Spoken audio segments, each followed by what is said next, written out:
We had a meeting with the ICC. I requested that the former president be brought directly to a hospital because of his bad medical conditions.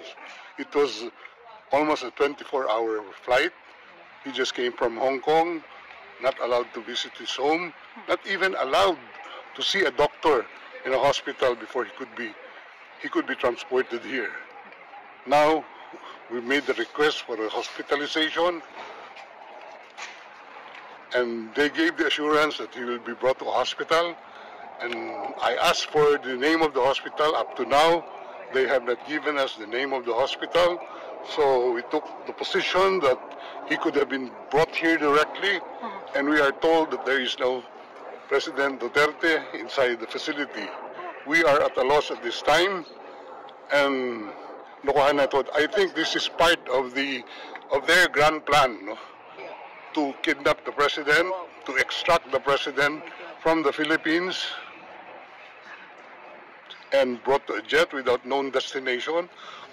I was even forced to join the plane without any valid visa coming here.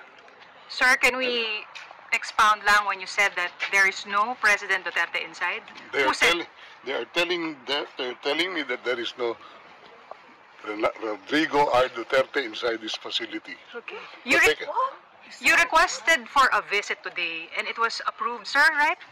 We have requested the ICC for a visit because they do not disclose what hospital he was brought to, and we assume that he was brought here last night after the planing. That's all I can say as of the moment. Is it possible he is in a hospital somewhere?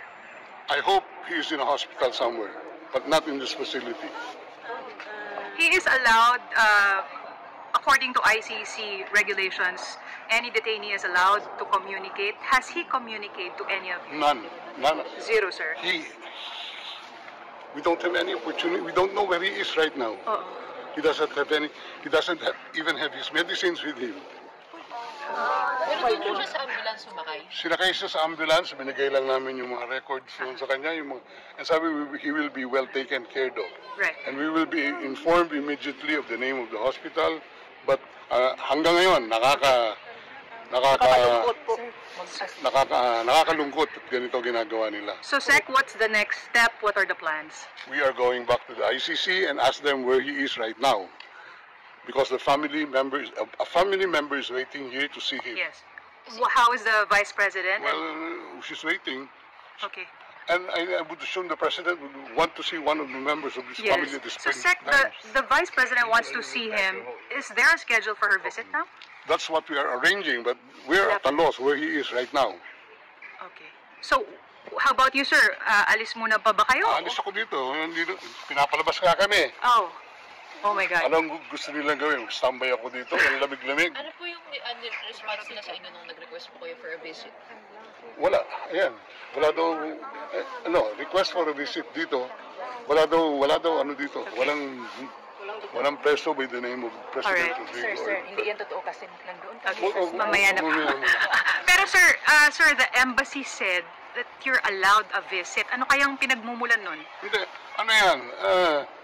Right ng accused yan. To be, by counsel. May schedule sila Thursday, so parang definite.